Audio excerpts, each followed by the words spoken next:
Hi, I'm Tim. Welcome to Watchbox, and thanks for logging on. If you love this watch, email me, tmosso@thewatchbox.com. It's in the description below. Your purchase and pricing email question line for buying this or any watch you see on any Watchbox platform. Reach out to me directly for pricing.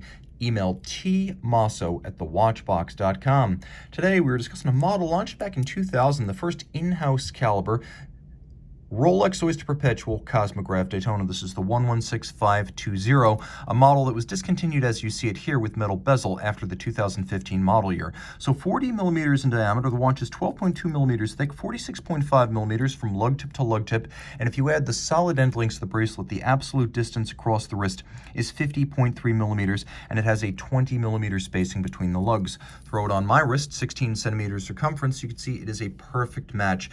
It's thin, easily working with a dress cuff or tight sleeves. Down the barrel, you can see the lugs are nowhere near the edge of my wrist, and over the top, you can see the same thing to good effect. Super comfortable, nicely balanced, and handsomely made. It does manage to straddle the fence between the world of dress watches and sports watches, but automatic, shock-resistant, anti-magnetic, and 100 meters water-resistant. Make no mistake, this is a sports chronograph through and through. Of course, the timepiece features the 3-link Oyster bracelet, solid end links, solid center links. This example that you see right here, as with all, featuring removable links fixed by screws. You can see that this is a few years back, and we're looking right here at a V-series watch. So that would have been 2009. And so back in 2009, we had the same clasp design. It differed in a few details, most notably the finishing internally, a combination of media blasting and polish, but it still has the two locks, the beak and the hook for the lift lock system that latches first, and then the second, the clamshell that latches to secure it.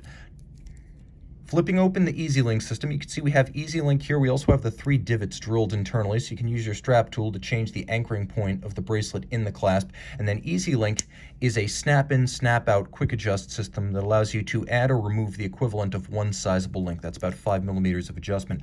Simple, handsome, non-super case profile. If you want to know what a super case looks like, take a look at a GMT Master 2, a Submariner, an Explorer 2, or a Sea Dweller. This is not that. This has more in common with the Datejusts and the Day-Dates. Tapered, handsome, compound curved, all of high polish, and very attractive. Trip lock crown, screw down pushers, 100 meter water resistance, metal bezel. This was discontinued after 2015 and replaced by ceramic. You can see that the lacquer fill for the numerals remains dark and even. It has worn a little bit thanks to exposure to cuffs and clothing over the years, but it shows no evidence of clumsy refinishing, dents, or abrasion. Taking a look at the dial underneath the sapphire, you can see it is a black lacquered base with concentric pattern metal registers, chapter rings for the sub-registers. Outboard, we have white gold hands, white gold Rolex crown, white gold indices to resist oxidation over time. They will never tarnish or oxidize or change color.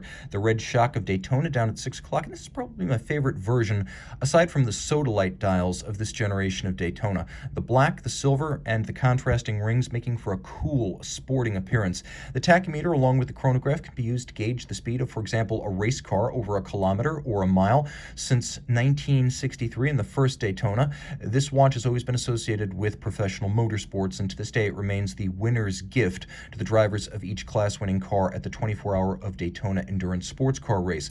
So, the watch featuring a caliber 4130 automatic movement launched back in 2000, an in-house caliber with a 72-hour power reserve, a rotor bearing. It was the first Rolex movement to have a rotor bearing for greater shock tolerance than the old jeweled staff.